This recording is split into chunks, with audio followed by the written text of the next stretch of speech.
जय स्वामीनारायण। मैं Gujarat board English medium का छात्र उत्सव वासानी आज आपके समक्ष बेटी के बारे में कुछ कहूँगा।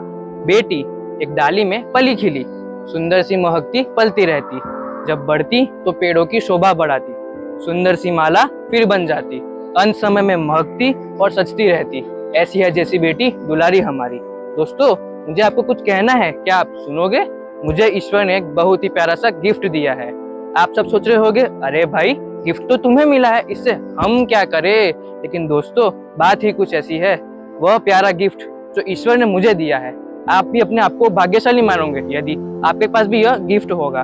वह गिफ्ट और कोई नहीं, मेरी प्यारी बहन, वो बहन बेटी जिसके साथ आप खेलते हो, सचते हो, जिसको आप संजो कर रखते हो, क्योंकि बेटी होती ही कुछ खास है। मेरा ऐसा मानना है कि जिस घर में बेटी होती है उस घर में खुशी और रौनक आ जाती है, चाहे वो कोई भी त्योहार हो या उत्सव, घर में रौनक बेटी से ही आ जाती है। पहले के जमाने में बेटी की कोई इज्जत नहीं थी, क्योंकि पहले के जमाने में लोग बेटी को एक केवल बोझ माना करते थे, उनका जल्दी ब्याह करना उनका कर्तव्य मानते थे। बेटी कम उम्र में गहने के बोझ में कब बेटी से पत्नी, पत्नी से माँ बन जाती मालूम न पड़ता, कब अपनी जिम्मेदारी से बोझ कर खुद को पहचान न पाती मालूम न पड़ता, फिर गज भर घूंघट में रोकर शीशक को रोकर अपनी जिंदगी जी लेती। लेकिन आज के बदलते दौर में हमारे समाज की विचारधारा बदली है, जिसके कारण हमारे समाज में बेटी और बेटे के बीच बदलाव आया है, क्योंकि लोग शिक्षा को ज्यादा महत्व देने लगे। दोस्तों, मेरे साथ एक चीज हुई है, मुझे आपको वो बताना है। एक दिन मैं रास्ते से गुजर रहा था, तभी मुझे बहुत दूर जाना था, मुझे रिक्शा की सख्त जरूरत थी। एक रिक्शा दिखी, मैं उस पर चढ़ा, मैंने बोला, अरे भाई मेन मार्केट ले चलो। तभी मेरी नजर रिक्शा वाले पर पड़ी। वो रिक्शा वाला नहीं बल्कि एक औरत चला रही थी। उस औरत का आत्मविश्वास देखकर मुझे बहुत खुशी हुई, क्योंकि वो औरत होकर भी रिक्शा चला सकती थी। मेरे साथ उस ऑटो में एक औरत और उसकी लड़की भी थी। मैं खुद को रोक ना सका। मैंने उस औरत को पूछा कि तुमको एक प्रश्न पूछूं, बुरा तो नहीं मानूंगी?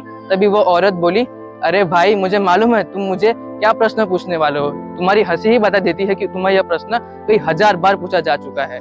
तभी वो पास में बैठी महिला भी उसकी बात को सहमति दी। वो औरत बोली, यदि मैं ऑटो रिक्शा चला सकती हूँ, लड़की ट्रेन चला सकती है, पायलट बनकर प्लेन उड़ा सकती है, तो मैं ऑटो रिक्शा क्यों नहीं चला सकती? तभी वो पास में बैठी औरत उसकी बात को सहानुभूति दी। तभी वो औरत और उसकी लड़की बैठी और उसकी लड़की बोली, मम्मी जल्दी करो, मुझे इधर इसी स्कूल में एडमिशन लेना है, मुझे इधर ही पढ़ना है। तभी मेरे मन में प्रश्न पूछा और मैंने उसको पूछा, यदि तुम पढ़ लेती तो वो बोली, भाई मैं पढ़ी हूँ, मैं 12वीं तक पढ़ी हूँ, मेरी माता को उसके आगे पढ़ाने के पैसे नहीं थे, मेरे घर में 3 भाई बहन हैं। तभी मैंने पूछा, तुम्हारे पिताजी? तो उसने धैर्य से जवाब दिया, वो अब नहीं रहे। यदि मैं इस उम्र में पढ़ूंगी और नौकरी के लिए धक्के खाऊंगी तो मेरे अपंग माता को कौन देखेगा? तो दोस्तों, ऐसी होती है बेटियां, चाहे वो कोई भी परिस्थितियां हो, खुद को संभाल कर जिम्मेदारी ले लेती है।